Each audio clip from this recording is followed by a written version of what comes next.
नमस्कार मित्रांनो, मी आहे महेंद्र मोरे. तुम्ही पाहत आहात इंडियन फूड यूट्यूब चॅनल.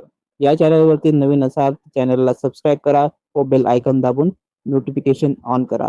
आजचा व्हिडिओ खूप स्पेशल आहे. आज आपण बनवत आहोत महाराष्ट्रीयन स्टाईल कढी. व्हिडिओ शेवटपर्यंत पहा. व्हिडिओ खूप अगदी साध्या व सोप्या पद्धतीमध्ये आपण बनवणार आहोत. फक्त 2 मिनिटात पहा.